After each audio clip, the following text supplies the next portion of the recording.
پکتیکا غیرتی ولسنا دا وختونه لرم چې نظام تر شا ودرېږي او چاته هم د دې فرصت ورنکړي چې هغه د نظام په خلاف باندې قدم اوچت کړي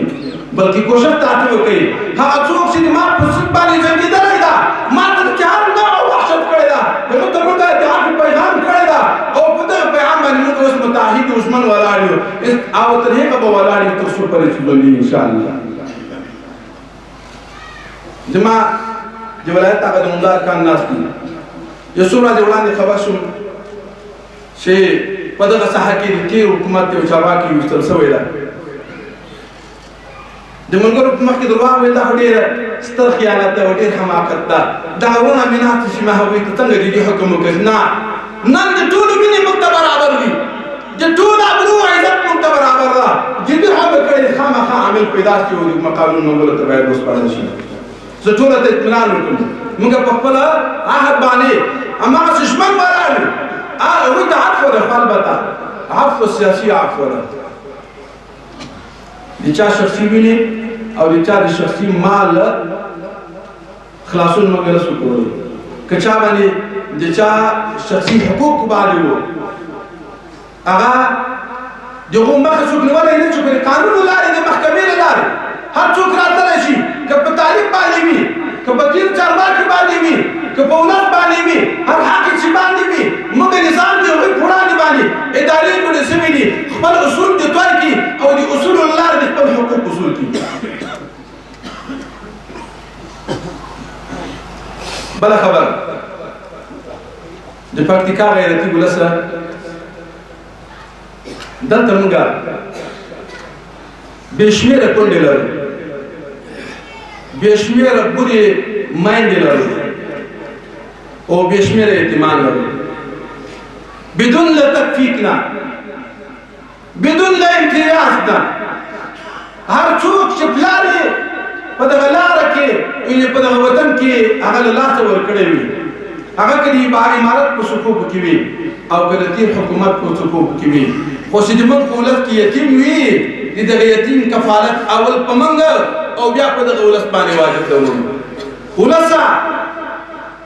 کوشش تاسو وکړئ چې یتیم د شکه سپېره نه شي یتیم د شکه غمجن نه شي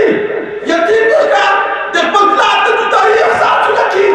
یتیم د شکه دربدره نه شي نعره تکبیر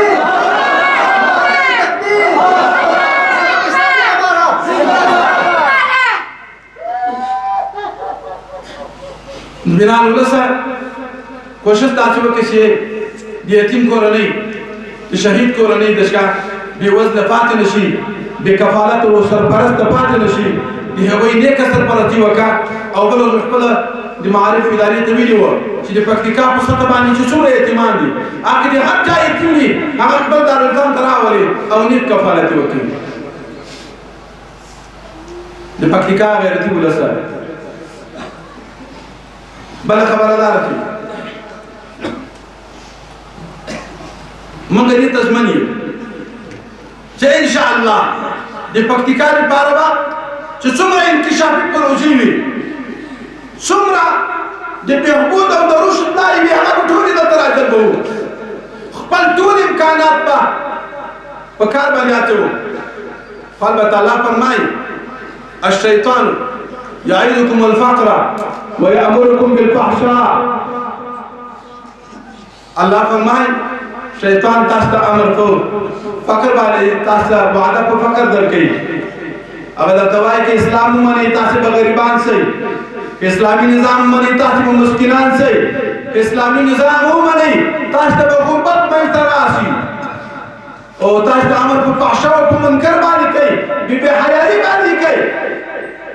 نن هغه ده د نړۍ ټول انسي شیطانان له موږ څخه همدا دوه خبرې کوي چې دلته خو غربت ته مسکنت ده زه وایم ای ولسه خزانې له الله سره د کلاب نکاح سره الله سره د موږ رازق څوک ده الله د موږ مالک څوک ده الله د موږ کفیل څوک ده الله نو بیا هغه الله ته التجا وکړئ همغه الله ته خپله پروسه واوسئ همغه الله ته خپلې زارۍ وکړئ الله به د خپل رحمت دروازې را پرانیزي او دلته ان شاء الله د امید درم چې نورې نړۍ د نورې نړۍ خلک بدل ته ان شاء الله د مزدورۍ د پروادي خو چیرته چې مونږه همت او متانت او صبر او زغم څخه کار واخلو هغوی موږ ته وایي چې کله پیرون راوباسئ هغوی موږ ته همداسې وایي د ښځو خپلواکي د خپلو ازادي ورکړئ الحمدلله د افغان مېړني ولس ښځې چې څومره پتمنې دي څومره عزتمنې دي په نړۍ کې ستانې نشته موږ نه د هغوی عزت نه غواړي موږ نه د هغوی حیات نه غواړي بلکې د هغوی حیات لرې وړي د هغوی عزت لرې وړي د هغوی حیات لرې کوي او داسې وایي ای پانه خپلې ښځې بیرون ته راوباسه چې بې حیاتي منئ ورسره دا ورسره منئ نو بنا موږ ښځو ته هغه حقوق چې اسلام ورکړي هغه په خامخا ورکوو خامخا به ورکوو د ښځو مظلومیت نه منو په ښځو باندې ستم نه منو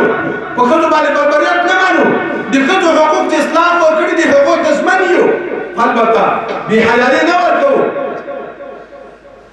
هغوی ته بې حجابي نه ورکوو هغوی ته د شریعت په چوکاټ کې د تعلیم لاره هم خلاصه ده هغوی ته د شریعت په چوکاټ کې د تجارت لاره هم خلاصه ده الملال د پکتیا مېړنی او غیرتي ولسه کوشش داسې وکړه چې د دښمن د اشتباهاتو ښکار نه شي او د پکتیکا مجاهدینو ته یو پیغام لرم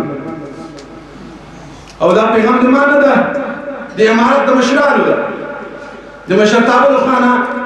دغه پیغام ده او یوازې د مشرانو پیغام نه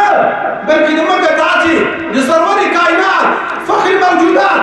او رحمت للعالمین فرمان ده هغه راته وایي یسروا ولا تعسروا وبشروا ولا تنفروا دلته سهولت وکړه سختي مه کوه دلته زیر ورکړه نفرتونه مه ایجادوه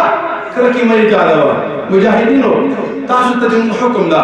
تاسو ته زموږ پیغام ده چې د خپل ولس په سر باندې د شفقت لاس راکش کاږي هغوی مشرانو ته د خپلو پلرونو په سترګه هغوی وروڼو ته هغوی همزولو ته د خپلو وروڼو په سترګه او هغوی کشرانو ته د خپلو بچیانو په سترګه وګورئ دلته د توپک په زور حکومت مه کوه دلته د اخلاقو او د څوکیدارۍ په زور باندې حکومت ورکړه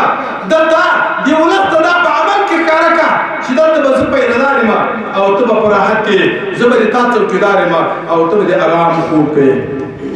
دویمه خبره زموږ د ویاړلي شهیدان چې وسوله د شهیدانو لوی ارمان دا و چې دلته اسلام راشي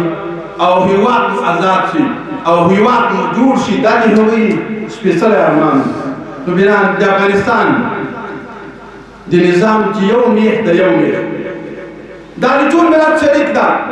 د بیت المال په ساتنه کې ټولو ته دا جدي حکم ده چې که چېرته